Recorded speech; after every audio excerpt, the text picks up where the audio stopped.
اعوذ باللہ من الشیطان الرجیم بسم اللہ الرحمن الرحیم الحمد للہ رب العالمین وصلی اللہ علی محمد وآلہ الطاہرین اما بعد فقد قال اللہ تبارک و تعالی فی کتابہ الکریم یا ایہا الذین آمنوا لا تتخذوا آباءکم واخوانکم اولیاء ان استحبوا الکفر علی الایمان ومن یتولہم منکم فاولئک هم الظالمون۔ ہماری بحث قرآن مجید کی ان 26 آیتوں پر ہو رہی تھی کہ جس کے مسائل کو اس زمانے میں سمجھنے کی ضرورت ہے، اور بعض لوگوں نے ان آیتوں کو نہیں سمجھا ہے، جس کی بنیاد پر وہ خود قرآن پر اور قرآن کی آیتوں پر اعتراض ان کو ہے۔ اور اعتراض جو ہے دو طرح کا ہو سکتا ہے، کبھی ناسمجھی میں اور نادانی میں ہوتا ہے، اور کبھی جو ہے کسی سازش اور کسی دشمنی کے تحت ہوتا ہے۔ اگر دشمنی کے تحت اعتراض ہے تو ظاہر ہے کہ پھر ایسے لوگوں کو سمجھایا نہیں جا سکتا۔ قرآن بھی کہتا ہے کہ کچھ لوگوں کو جن کو اللہ ہی گمراہ کر دے ان کو تم نہیں سمجھا سکتے۔ یہ آیت آئے گی بعد میں، وَمَن يُضْلِلِ اللَّهُ فَمَا لَهُ مِنْ هَادٍ، جس کو اللہ گمراہ کر دے اس کو کوئی بھی ہدایت نہیں دے سکتا، حتیٰ رسول اللہ بھی اسے ہدایت نہیں دے سکتے۔ لیکن بہت سارے لوگ ایسے ہوتے ہیں، اور اکثریت وہ ہوتی ہے کہ جو نہیں سمجھتے۔ ناسمجھ لوگوں کے ساتھ قرآن نے بھی انبیاء کی سیرت میں اور رسول اللہ کے اصحاب و اہل بیت علیہ السلام کی سیرت میں ناسمجھ لوگوں کے ساتھ ہی بہت ہی اچھے رویے سے پیش آنے کے لیے کہا گیا ہے۔ پیغمبر اکرم صلی اللہ علیہ وآلہ وسلم وہ لوگ کہ جو رسول اللہ پر کوڑا پھینکتے تھے یا سخت اذیتیں دیتے تھے لیکن ناسمجھ تھے، ان کے اوپر غلط پروپیگنڈے کا اثر تھا، غلط طریقے سے ان کو سمجھایا گیا تھا، رسول اللہ ان سے بہت ہی مہربانی سے پیش آتے تھے۔ رسول اللہ نے جب جنگ جیتی تب بھی ان کے ساتھ ان پر رحمتیں کی، ان کو معاف کر دیا۔ اور اس کے بعد بہت سارے واقعات ہیں۔ امام حسین علیہ السلام ناسمجھ لوگوں سے آخر تک کوشش کرتے رہے کہ ان کو سمجھائیں۔ امیر المومنین کی زندگی میں یہ بہت بڑا حصہ ملتا ہے کہ جہاں پہ آپ نے جنگوں کے درمیان میں ناسمجھ لوگوں کو سمجھانے کی کوشش کی، محبت سے پیغام بھیج کے، افراد بھیج کر، یعنی بدترین لوگ جو جدا ہوئے تھے جن کے ذریعے سے، جن کی وجہ سے امیر المومنین کو جنگ میں حالات بدلے ہوئے نظر آئے تھے اور بہت ساری محنتیں ضائع ہو گئی تھیں، وہ خوارج تھے۔ لیکن ان کو بھی چونکہ اس میں بہت سارے لوگ ناسمجھ لوگ تھے، لہذا امیر المومنین نے بار بار قاصد بھیج کر ان کو سمجھانے کی کوشش کی۔ تو ایسے لوگوں کے ساتھ جو طریقہ بتایا گیا یہ خود ایک اہم نقطہ ہے کہ چاہے اپنی پرسنل زندگی میں، گھر کے مسائل میں، اور عام محلے اور شہر کے مسائل میں جن لوگوں سے رابطہ ہے، بہت سارے لوگ ایسے ہوتے ہیں جو اس لیے اعتراض کرتے ہیں چونکہ سمجھتے نہیں ہیں۔ تو ناسمجھ لوگوں کے ساتھ بہت ہی نرم رویہ ہے، یہ بتایا گیا ہے۔ مثلا ماہ رمضان ہے، ماہ رمضان میں پیغمبر اکرم صلی اللہ علیہ وآلہ وسلم کے بڑے فرزند یعنی امام حسن مجتبیٰ علیہ السلام کی ولادت ہے، اور واقعہ تقریباً مومنین میں سے اکثر لوگوں کو سنا ہوا ہے کہ ایک ناسمجھ انسان شام سے آیا جو بہت شدید دشمن بن کے آیا تھا، اور امام کو بھی بدترین کلمات سے یاد کر رہا تھا، حتیٰ گالیاں دے رہا تھا، اور امام سے بڑھ کر امام کے والد بزرگوار یعنی امیر المومنین علی بن ابی طالب علیہ السلام کے لیے بدتمیزی اور بد کلامی کر رہا تھا۔ لیکن امام نے دیکھا کہ یہ انسان ناسمجھ ہے، یہ جو دشمنی کر رہا ہے ناسمجھی میں کر رہا تھا۔ امام نے ساری، جب اس کے دل کی بھڑاس نکل گئی، ساری باتیں اس نے کر لیں، تو امام نے اس سے پوچھا کہ تم مسافر لگتے ہو، تمہیں کھانے کی ضرورت ہے، تمہیں پانی کی ضرورت ہے، تمہیں ٹھہرنے کی ضرورت ہے، تمہیں اگر سواری کی مشکل ہو تو میں تمہارے لیے سواری فراہم کرتا ہوں۔ تو تھوڑی دیر بعد وہ انسان دیکھ رہا ہے کہ جن کے ساتھ میں نے اتنا برا رویہ اپنایا ہے، اتنی بد کلامی ہم نے کی ہے، اتنی بد زبانی کی ہے، وہ ہم سے اس طرح پیش آ رہے ہیں۔ تو فوراً وہ کہنے لگا کہ ابھی تک میں تمہارا اور تمہارے باپ کا سب سے بڑا دشمن تھا، لیکن اب میں تمہارا اور تمہارے باپ کا سب سے زیادہ چاہنے والوں میں، آپ کے چاہنے والوں میں سے ہوں۔ اور پھر قرآن کی آیت پڑھی، یعنی قرآن سے آگاہ تھا اور ناسمجھی میں یہ سب کچھ کر رہا تھا۔ قرآن کی آیت پڑھی کہ واللہ یعلم حیث یجعل رسالتہ، اللہ ہی جانتا ہے کہ اپنی رسالت کو وہ کہاں پہ قرار دے، چونکہ امام حسن علیہ السلام کے پاس رسالت کی امانت ہے، رسالت کی وراثت ہے، رسول اللہ کی وراثت ہے، تو اس نے اس آیت کے ذریعے سے اعتراف کیا کہ میں جو تمہارا دشمن تھا اب تمہارے ساتھ اس طرح پیش آ رہا ہے۔ یا خود کوفے کے بازار میں آگے کوئی شخص حمد کر رہا ہے اللہ کی کہ الحمدللہ، اللہ کی حمد ہے کہ آپ کو اسیر کر دیا امام ذو العابدین علیہ السلام کے سامنے۔ امام نے اس سے بہت ہی محبت کے ساتھ کہا، مہربانی کے ساتھ کہا کہ بھائی تو نے قرآن تو پڑھا ہوا ہے لگتا ہے۔ کہا ہاں میں نے قرآن پڑھا ہے۔ تو کہا تو نے کیا قرآن کی سورہ شورا کی آیت نہیں پڑھی، قل لا اسألکم علیہ اجرا الا المودۃ فی القربى؟ کہاں پڑھی ہے، لیکن اس سے آپ سے کیا مطلب؟ کیا تو نے آیت تطہیر نہیں پڑھی؟ کیا تم نے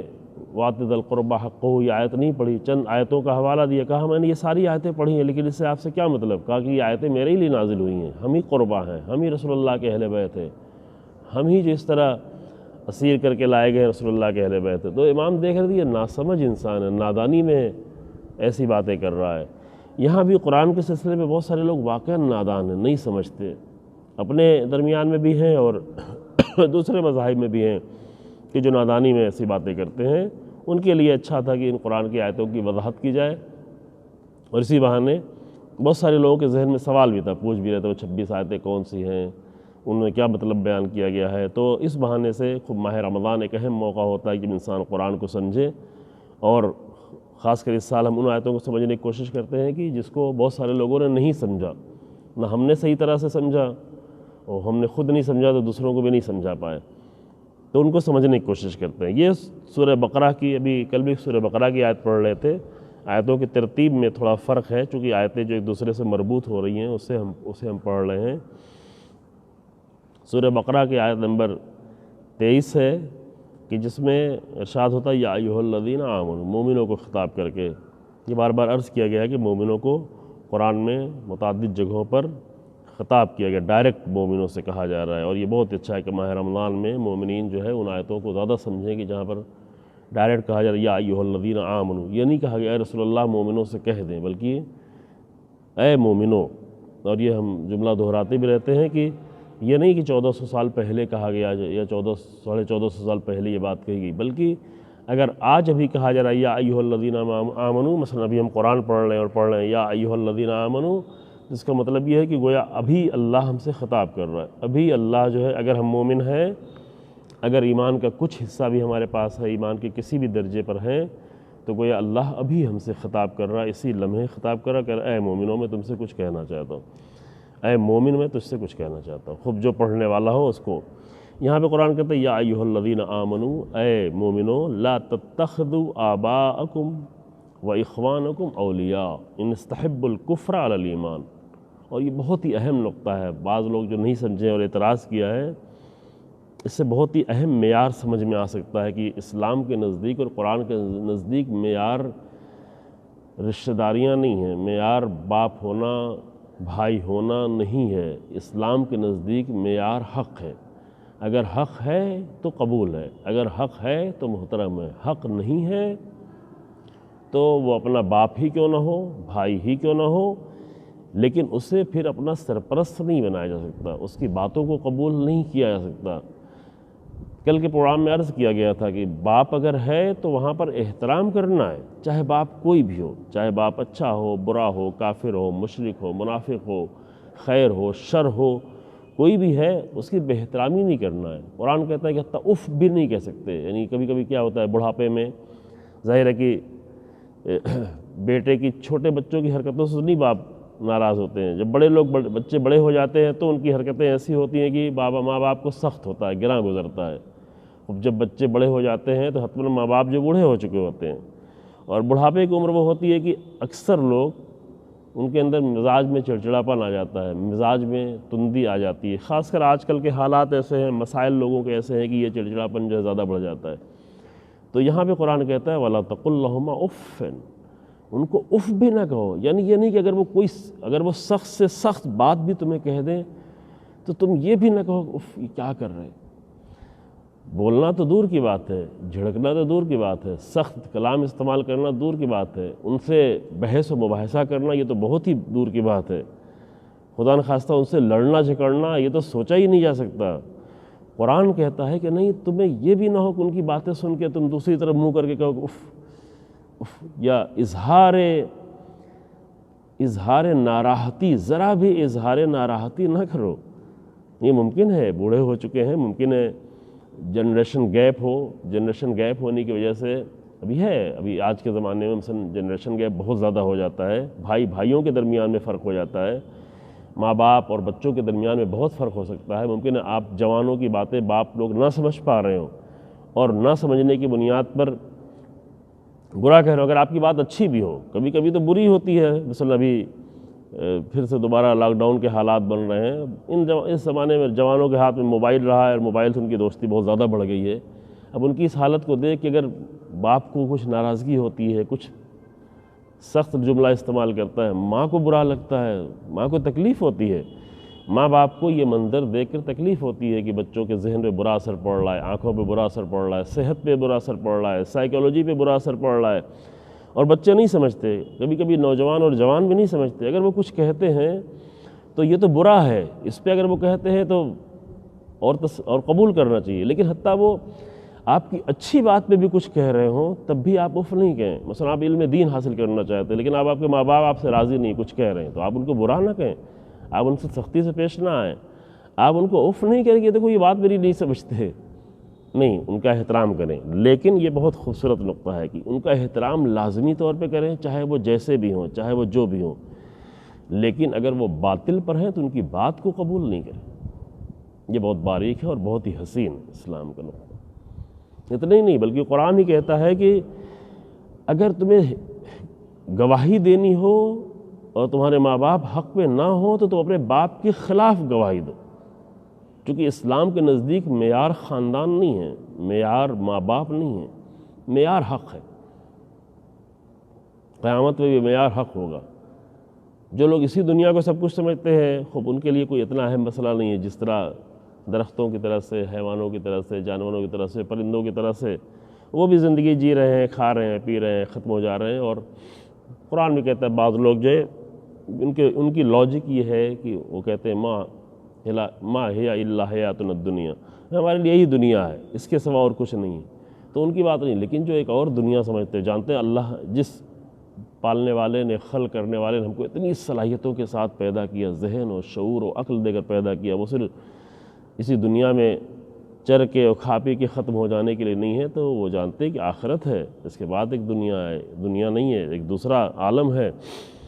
تو اس عالم میں بھی معیار جو ہوگا اور میزان جو ہوگا وہ حق ہوگا۔ اور یہاں بھی اس آیت میں، یہ آیت مجھے تعجب ہوتا ہے کہ اس آیت پر اعتراض کیا گیا۔ اگر اس ایک آیت کو انسان سمجھتا جن لوگوں نے اعتراض کیا ہے، میں پہلے بھی عرض کر چکا ہوں کہ یہ کسی فرد کی بات نہیں ہے، پورے گروہ کی بات ہے۔ اور یہ قرآن کی آیتوں پر اعتراض صرف چند آیتوں پہ اعتراض نہیں ہے، یہ پورے قرآن پر اعتراض ہے، پورے قرآن سے اس کو مشکل ہے، اور صرف قرآن سے مشکل نہیں ہے بلکہ اسلام سے مشکل ہے، پیغمبر اکرم صلی اللہ علیہ وآلہ وسلم سے مشکل ہے، حق سے مشکل ہے۔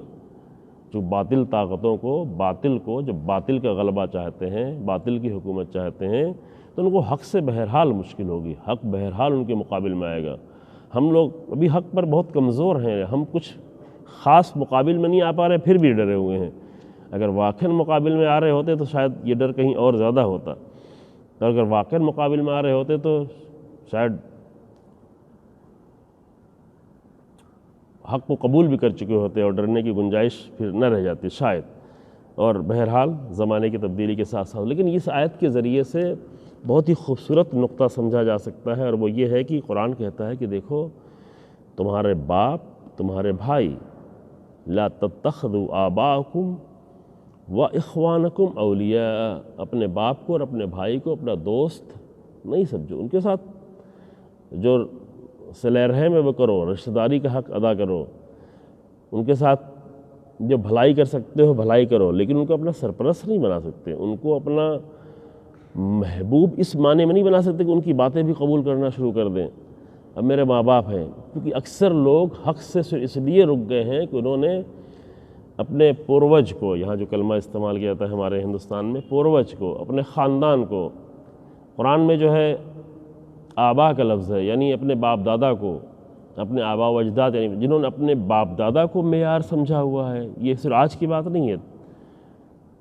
گزشتہ زمانے میں یہ بہت زیادہ بات تھی۔ آج کے زمانے میں کچھ بہرحال نوجوان نسل ہے کہ جو ان ساری قید سے نکل چکے ہیں،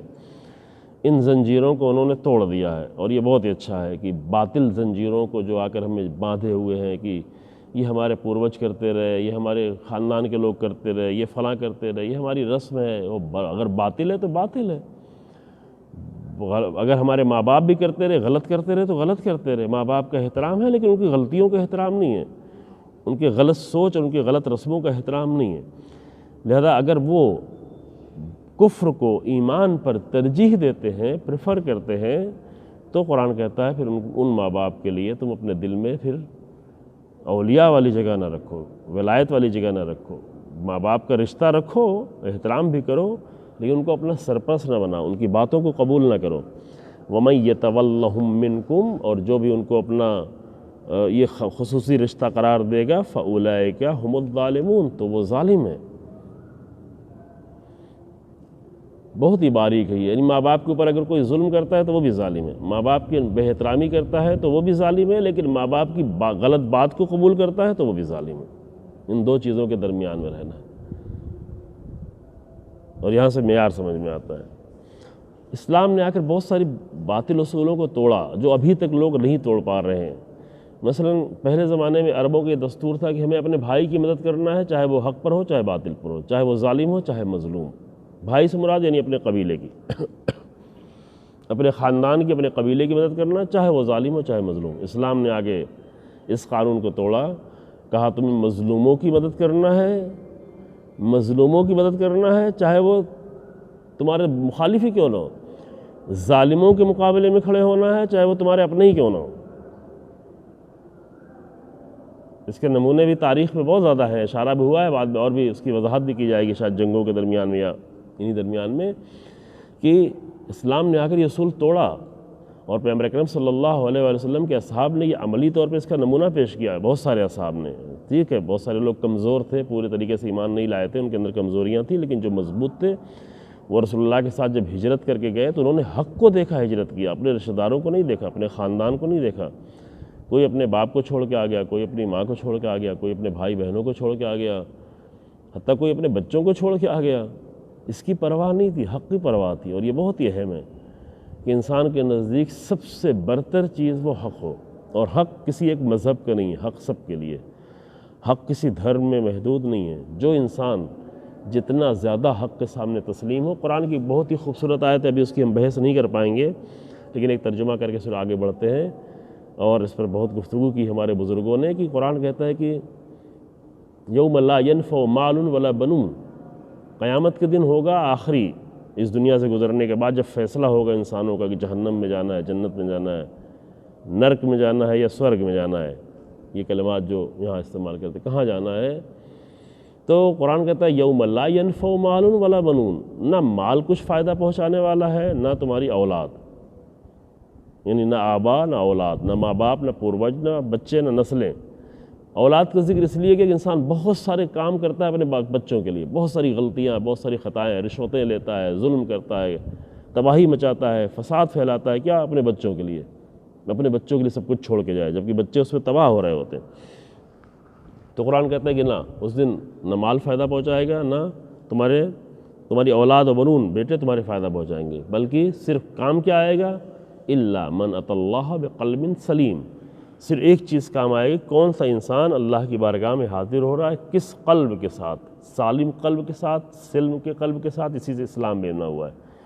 یعنی ایسا سلیم قلب کی جو تسلیم ہونے والا ہو، جو کل آپ کے سامنے عرض کیا گیا پرسوں کی، جو حق کے سامنے تسلیم ہونے والا۔ جس انسان میں حق کے لیے جتنا سبمیشن ہوگا اتنی اللہ کے نزدیک وہ محبوب ہوگا، اتنی ہمارے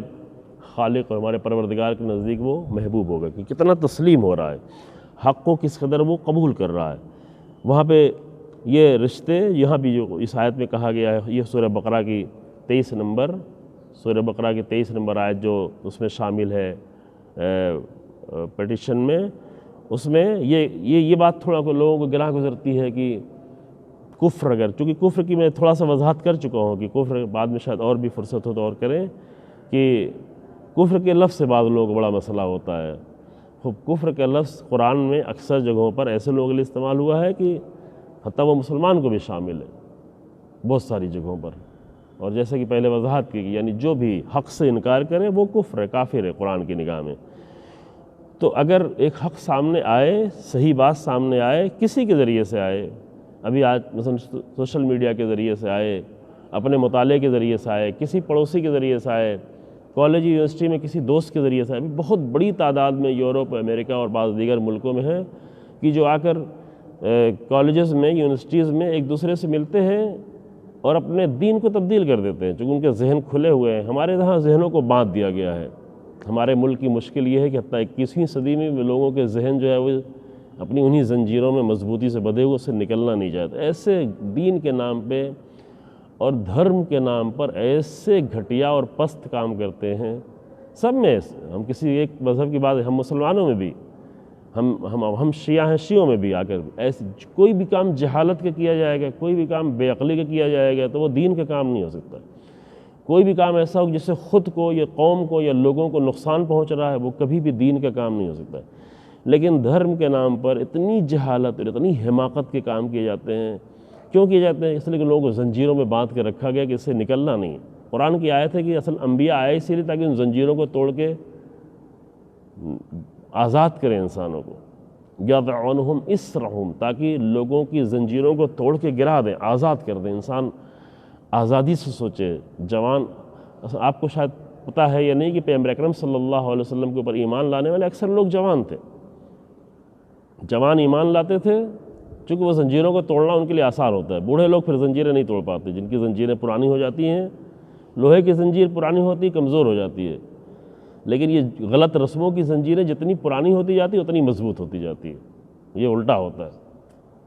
ہے نا۔ تو وہ جو بوڑھے لوگ تھے وہ نہیں توڑ پاتے تھے۔ مثلا عمار یاسر، یہ عظیم انسان جن کو امیر المومنین بھی یاد کرتے تھے، این عمار، عمار کہاں ہے، حسرت کرتے تھے، عمار کی حسرت کرتے تھے۔ عمار یاسر مسلمان ہو گئے ہیں، چھپائے ہوئے ہیں، ماں باپ کے پاس جاتے ہیں، ماں باپ ڈانٹتے ہیں، پریشان کرتے ہیں، اور بھی بہت سارے کئی جوان ایسے ہیں۔ جب ان کے سامنے اظہار کرنا شروع کیا، لیکن ان کے بھی دل پاک تھے، ان کی زنجیریں اتنی مضبوط نہیں ہوئی تھیں، تو وہ اتنے پاکیزہ مسلمان ہوئے کہ حتیٰ بدترین سزائیں دی گئیں۔ ایک نقطہ یہ بھی سن لیں کہ کن لوگوں کے لیے آیتیں نازل ہوئی ہیں، کن حالات میں، کل بیان کیا گیا تھا نا حالات کیا تھے، کن حالات میں۔ عمار یاسر کے ماں باپ کو کس طرح شہید کیا گیا، جنگ میں بھی نہیں، اس وقت جنگ بھی نہیں ہو رہی تھی، ان کو پکڑ کر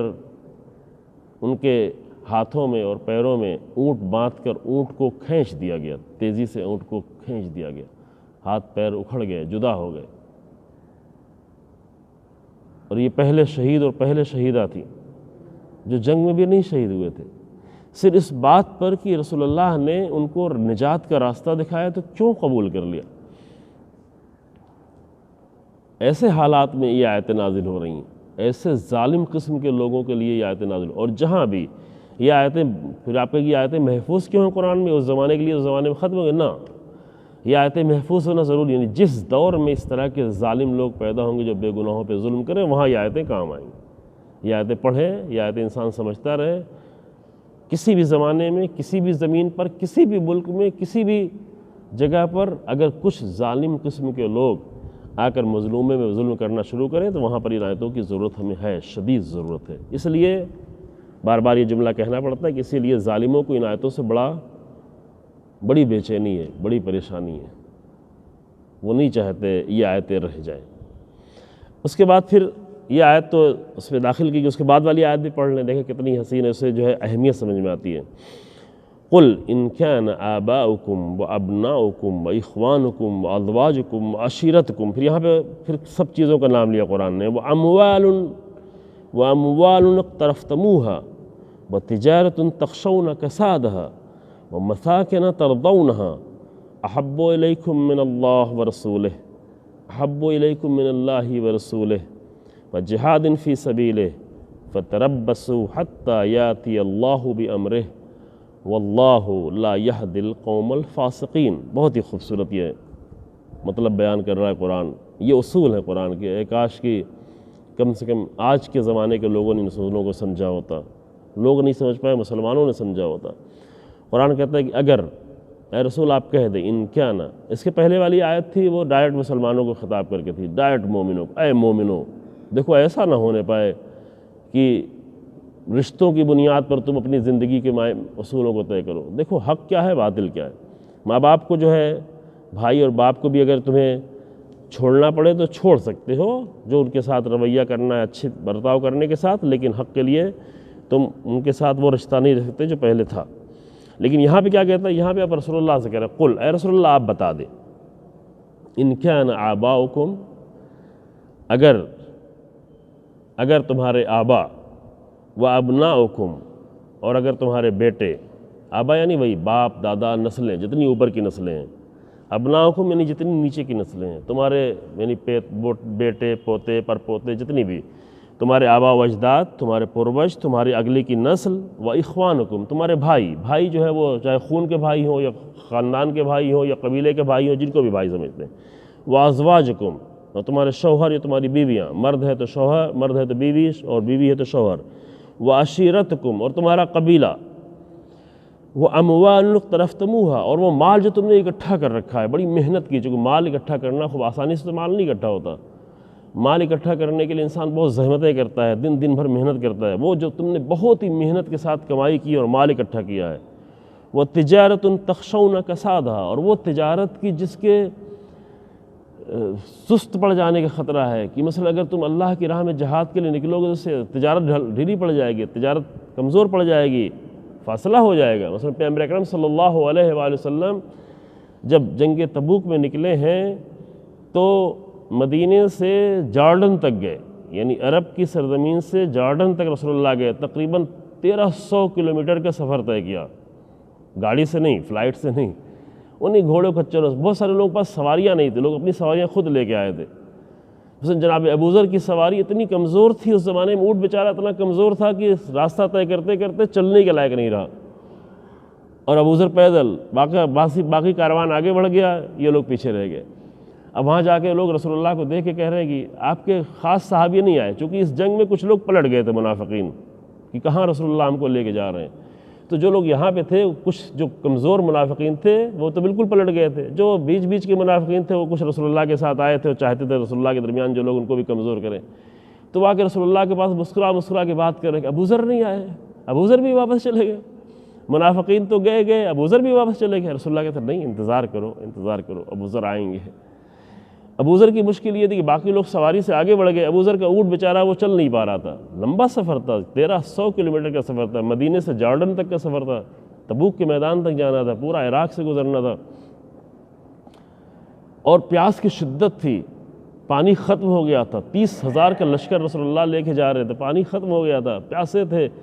اب رک بھی نہیں سکتے تھے، اگر رکیں گے تو سب پیاسے، لشکر پورا ہلاک ہو جائے گا، ختم ہو جائے گا، لہذا آگے بڑھتے ایک جگہ ٹھہرے، جہاں پانی ملا وہاں ٹھہرے، پانی میں دیکھا ابوذر نہیں ہے، کہا کہ ابوذر نہیں ہے، لوگ مذاق اڑا رہے ہیں، رسول اللہ انتظار کر رہے ہیں۔ بہت دیر بعد دور صحرا میں ایک سایہ سا نظر آیا، چونکہ پہلے تصویر تو صاف نہیں دکھتی، دیکھو یہ کون آ رہا ہے، دیکھا اونٹ نہیں دکھ رہا ہے کہ انسان صرف دکھ رہا ہے، اور قریب آتے دیکھا ابوذر ہے جو ہلتے کاپتے کمزوری کی حالت میں چلے جا رہے ہیں۔ جب ابوذر قریب پہنچے دیکھا کہ مشکیزہ بھی اٹھائے ہوئے ہیں، مشکیزے میں پانی بھی بھرا ہوا ہے، ہونٹوں پر پپڑیاں پڑی ہوئی ہیں، ہونٹ سوکھے ہوئے ہیں، جان جانے کو ہے، پانی لیے ہوئے ہیں اور چلے آ رہے ہیں۔ تو رسول اللہ نے سے پوچھا کہ آپ نے پانی کیوں نہیں پیا؟ پانی آپ کے پاس تھا، پانی کیوں نہیں پیا؟ کیا یا رسول اللہ، جب آپ ہم سے آگے بڑھ رہے تھے تو آپ پیاسے تھے، پورا لشکر پیاسا تھا، مجھے راستے میں پانی مل گیا، لیکن مجھے یہ فکر تھی کہ کہیں رسول اللہ بھی پیاسے نہ ہوں، رسول اللہ پیاسے ہوں میں پانی پی لوں، یہ مجھ سے گوارا نہیں تھا۔ لہذا اس پیاس کی شدت میں مشکیزہ لیے ہوئے، پانی اٹھائے ہوئے رسول اللہ کی بارگاہ میں حاضر ہو، آپ پانی پئیں گے تب ہم پانی پئیں گے۔ تو اتنا طولانی سفر جب طے کیا جائے گا تو کیا ہوگا؟ یہاں پہ فکر ہوگی، قرآن کی آیت ہی کہتی ہے، کوئی باپ روکنا چاہے گا، کوئی ماں روکنا چاہے گی، بیٹا تم کہاں جا رہے ہو؟ ابھی جیسے ہوا جناب زینب کی حرم کی حفاظت کرنی تھی، سیریا کی حفاظت کرنی تھی دہشت گردوں سے، عراق کی حفاظت کرنی تھی، امام حسن و جناب امیر المومنین علی بن ابی طالب کے حرم کی حفاظت کرنی تھی، انسانوں کی حفاظت کرنی تھی۔ وہاں گئے لوگ، دسیوں ہزار لوگوں نے اپنی قربانی دی۔ خوب یہاں پر باپ روک سکتا تھا، روکتے تھے، ماں روکتی تھی، بیوی روکتی تھی، بھائی، بہت سارے واقعات میری نظروں کے سامنے سنا ہے، ان کی زبانوں سے سنا ہوا ہے۔ تو قرآن کہتا کیا کہتا ہے؟ قرآن کہتا ہے اگر تمہارا باپ، تمہارے بیٹے، تمہارے باپ بیٹوں کی محبت، تمہارے بھائی، تمہاری بیوی، تمہارے شوہر، تمہارا قبیلہ، تمہارا مال جو تم نے اکٹھا کر رکھا، میں چھوڑ کے اسے کہاں جاؤں، کیا ہوگا، اور تمہاری تجارت، کہ اگر وہ سفر جو رسول اللہ نے کیا تھا 15 دن جانا تھا، 15 دن آنا تھا، 20 دن وہاں پہ ٹھہرے تھے، یعنی کتنا ہو گیا؟ 1 مہینے 20 دن کا سفر۔ 1 مہینے 20 دن میں اگر تجارت میں رکاوٹ آ جائے گی، تجارت کہاں بچے گی؟ وہ اگر میدان جہاد میں جانا ہے تو خطرہ ہے، تجارت جانے کا خطرہ ہے۔ وَمَسَاكِنُ تَرْضَوْنَهَا، اور تم نے گھر بنائے ہوئے، اچھے گھر ہیں جس سے تم خوش ہوتے دیکھ کے، گرمی ٹھنڈک کے موسم میں جاتے، اس شدید گرمی میں کسی کو نکلنا ہو، کسی کو سیریا میں جا کر، کسی کو عراق میں جا کے جنگ کرنی ہو، اپنے گھر کو چھوڑ کر، اپنے گھر کے اے سی کو چھوڑ کر، اس کے لیے مشکل ہے۔ تو قرآن کہتا ہے اگر یہ ساری چیزیں احب الیکم من اللہ ورسولہ، اگر یہ ساری چیزیں تمہیں اللہ سے زیادہ پسند ہے، اگر تمہیں رسول اللہ سے زیادہ پسند ہے جس کی بنیاد پہ تم چھوڑ نہیں پا رہے ہو، یہ مسئلہ ہے۔ یہاں سمجھ میں آتا ہے، یہاں ایمان سمجھ میں آتا ہے، یہاں جہاد کی اہمیت سمجھ میں آتی ہے کہ جو لوگ جہاد پہ جاتے ہیں، یا ابھی جو لوگ دہشت گردوں کے، ٹیررسٹوں کے مقابلے میں جا کر سیریا اور عراق میں لڑے اور شہید ہوئے، جو ابھی آل سعود کے جمع کیے ہوئے باطل طاقتوں کے مقابلے میں یمن کے لوگ ننگے پیر اور بغیر اسلحے کے بھوکے جا کر جنگ کر رہے ہیں اپنے بچوں کو چھوڑ کر، یہ سمجھے انسان ہم گھروں میں بیٹھ کر روزے رکھیں، افطار کریں، سحری کریں اور سمجھے یہی سارا دین ہے، تو یہ بہت معمولی دین ہے۔ یہ دین اس وقت سمجھ میں آئے گا کہ صحیح تھا کہ جب انسان کو قربانی دینے کی ضرورت پڑے، وہاں پہ اگر کر رہا ہے تو ہاں وہ اس کے نماز روزہ سب قیمتی تھا، لیکن اگر وقت پہ انسان کمزور پڑ جائے، وقت پہ رسول اللہ کو تنہا چھوڑ دے، وقت پہ امیر المومنین کو تنہا چھوڑ دیا بہت سارے لوگوں نے، وقت پہ حسین ابن علی سلام اللہ علیہ کو تنہا چھوڑ دیا، مدینے کے لوگ نہیں آئے، مکے کے لوگ نہیں آئے، کوفے کے لوگ نہیں آئے، تو جتنی بھی نمازیں پڑھی، جتنا بھی حج کیا، جتنے بھی عبادتیں انجام دی، جتنے بھی روزے رکھے تھے، وہ سب کے سب بیکار گئے، کہ کام نہیں آئے۔ یہ روزے اس لیے تھے تاکہ انسان کو اتنا مضبوط کرتے کہ وقت پہ یہ کام آتے، روزہ انسان کو مضبوط کرنے کے لیے۔ لیکن یہ کب سمجھ میں آئے گا؟ یہ اس وقت سمجھ میں آتا ہے کہ انسان کے پاس معیار موجود ہو۔ یہاں قرآن کہتا ہے اگر یہ ساری چیزیں تمہارے لیے زیادہ محبوب ہے اللہ سے اور رسول سے، وَجِہَادٍ فِي سَبِيلِهِ، اور اللہ کی راہ میں جہاد کرنے سے یہی چیزیں کھٹکتی لوگوں کی۔ کیا ایک مسلمان، ایک مومن جب جہاد کرنے کے لیے نکلتا ہے باطل طاقتوں کو، کیا چھوڑ کے نکلتا ہے؟ وہ قبیلہ چھوڑتا ہے، بیوی بچے چھوڑتا ہے، ماں باپ کو چھوڑتا ہے، بزنس کو چھوڑتا ہے، تجارت کو چھوڑتا ہے، گھر کو چھوڑتا ہے، اپنی ساری محبتوں کو چھوڑ کر وہ نکلتا ہے اللہ کی راہ میں قربان ہونے کے لیے۔ جب یہ قربانی کے لیے نکلتا ہے، بعد میں جنگ موتا کا میں واقعہ بیان کروں گا جہاں پر 3000 کا لشکر، بعض روایتوں میں 1 لاکھ ہے، بعض روایتوں میں 2 لاکھ ہے، 3000 کا لشکر 2 لاکھ لوگوں کے مقابل میں آگے کھڑا ہوا، اور جب ان سے پوچھا زید ابن حارثہ نے جو رسول اللہ کے منہ بولے بیٹے تھے کہ کیا کریں ہم، اتنا بڑا لشکر ہے، ہم 3000، رسول اللہ نے بنایا تھا سپہ سالار، پہلا سپہ سالار جناب زید کو بنایا، دوسرا سپہ سالار جناب جعفر امیر المومنین کے بڑے بھائی جناب جعفر بن ابی طالب کو بنایا، تیسرا سپہ سالار عبداللہ ابن رواحہ کو بنایا۔ یہ واقعہ میں انشاءاللہ اگلے عشرے میں تفصیل سے بیان کروں گا، بہت ہی اہم جنگ تھی وہ۔ تو جو زید ابن حارثہ نے پوچھا کہ کیا کروں، یہ 2 لاکھ کے لشکر کے مقابلے میں 3000 لوگ، تو ان لوگوں نے کہا کہ ہم کوئی جینے کے لیے تھوڑی نہیں آئے، ہم تو اگر رسول اللہ نے ہم کو بھیجا ہے، وہ بھی لمبا سفر طے کر کے آئے تھے، یعنی مدینہ سے نکل کے سیریا کے بارڈر تک آئے تھے، لمبا سفر تھا، تقریباً 1000 کلومیٹر سے زیادہ لمبا سفر طے کر کے آئے تھے۔ اتنا لمبا سفر طے کر کے آئے ہیں اور 3000 لوگوں کے مقابل میں 2 لاکھ کا لشکر کھڑا ہوا ہے۔ پوچھا کیا کریں، سپہ سالار کی ذمہ داری ہے، تم لڑو گے؟ تو ان سب نے مل کے کہا کہ ہم کوئی جینے کے لیے تھوڑی نہیں آئے ہیں، ہم کو یہ رسول اللہ نے ہم کو بھیجا ہے تو ہم اپنی جان بچانے کے لیے یہاں تھوڑی نہیں آئے ہوئے ہیں، ہم کو رسول اللہ نے بھیجا ان سے لڑنے کے لیے، ہم کو لڑنا ہے۔ اور وہ لڑے، اور بعد میں یہ جنگ انشاءاللہ تفصیل سے بیان کی، بہت ہی اہم جنگ ہے، جنگ موتا، جس میں شہید ہوئے، تینوں سپہ سالار شہید ہوئے، رسول اللہ نے بتایا بھی تھا۔ رسول اللہ ادھر مدینے میں مسجد میں بیٹھے ہوئے تھے، فرمایا کہ دیکھو یہ زید نے حملہ کیا، یہ دیکھو زخمی ہوئے، یہ شہید ہو گئے۔ 1000 کلومیٹر سے زیادہ فاصلے سے رسول اللہ بتا رہے ہیں، اسی وقت بتا رہے ہیں دیکھو زید شہید ہو گئے، دیکھو اب جعفر نے علم اٹھا لیا، جعفر ابن ابی طالب نے علم اٹھا لیا۔ تو کہنے کا مطلب یہ ہے عزیزو کہ اسلام نے یہ روح جو ڈالی ہے قرآن نے اور رسول اللہ نے یہ جو روح ڈالی تھی اس وقت اصحاب میں، اور یہ روح سب سے زیادہ بڑھ کر اہل بیت علیہ السلام نے تھی کہ جنہوں نے کسی بھی منزل میں اپنی جان دینے کو صرف فخر سمجھا۔ یزید کے دربار میں کھڑے ہو کے کہہ رہے ہیں کہ اتحدثنی بالموت، تو مجھے موت سے ڈراتا ہے۔ یہ جملے یاد رہیں۔ لوگوں قرآن کی 26 آیتوں سے مسئلہ ہے، آگے دیکھیں اہل بیت کا کردار کیا رہا ہے، رسول اللہ کے اصحاب کا کردار کیا رہا ہے۔ امام زین علیہ السلام یزید ملعون کے دربار میں کھڑے ہو کہہ رہے ہیں اتحدثنی بالموت، تو مجھے موت سے ڈرا رہا ہے۔ القتل لنا عادہ وکرامتنا الشہادہ، قتل ہونا تو ہماری عادت ہے، شہادت تو ہمارے لیے عزت و افتخار ہے۔ لہٰذا اگر تمہیں یہ ساری چیزیں روک رہی ہوں، تمہارے گھر اور تمہاری تجارت اور تمہارے ماں باپ اولاد اور قبیلہ، فَتَرَبَّصُوا حَتَّى يَأْتِيَ اللَّهُ بِأَمْرِهِ، تو انتظار کرو کہ اللہ کا عذاب آنے والا ہے۔ رسول اللہ کے پاس آ کے ایسی خیانت کرو گے تو عذاب آئے گا۔ اللہ کے عذاب کا، اللہ کے امر کا انتظار کرو۔ وَاللَّهُ لَا يَهْدِي الْقَوْمَ الْفَاسِقِينَ، اور اللہ فاسقوں کی کبھی ہدایت نہیں کرتا۔ فاسق وہ لوگ ہیں جو اسلام میں آنے کے بعد بھی اسلام کو عملی طور پر جو نہیں چل پائیں، عملی زندگی اسلام کی نہیں گزار پائے۔ زبان میں اسلام ہو، نام سے اسلام ہو، نام کے مسلمان ہو، مسلمان گھرانے میں پیدا ہوا ہو، لیکن ان کا عمل اسلام والا نہ ہو، وہ نکل چکے ہیں۔ فسق کہتے ہیں، عربی میں کہتے ہیں جب کھجور سے اس کی گٹلی نکل جائے۔ کھجور سے ابھی بعض کھجور بکتے ہیں، گٹلی اس کی نکال کے اس کے اندر بادام ڈال دیا جاتا ہے تو لوگ کھانے میں اچھا لگتا ہے نا۔ تو کھجور سے جب گٹلی نکل جاتی ہے اس کو کہتے ہیں فسقہ، یعنی یہ وہاں سے نکل گیا۔ اسی طرح سے جو لوگ مسلمان تو ہو جائیں لیکن اپنے عمل سے اسلام سے نکلے ہوئے ہوں، مسجد میں مسلمان نظر آئیں لیکن پوری زندگی میں دیکھیں تو اسلام سے نکلے ہوئے لوگ ہوں، تو ان کو کہتے ہیں فاسق۔ ہر طرح کا گناہ، ہر طرح کی برائی، زبان بری، عمل برا، کردار برا، تو یہ لوگ فاسق ہیں۔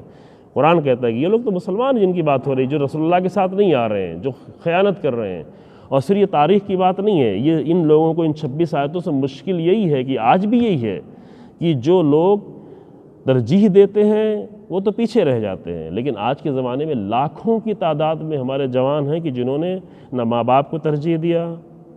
نہ اپنی تجارت کو، نہ اپنے بچوں کو، نہ اپنی بیوی کو۔ چند مہینے پہلے شادی ہوئی تھی، چھوڑ کے چلے گئے، بچہ پیدا ہونے والا ہے، چھوڑ کے چلے گئے، بچے کی ولادت۔ ایسے ہزاروں نمونے ہیں، دو چار نہیں ہیں، ابھی اسی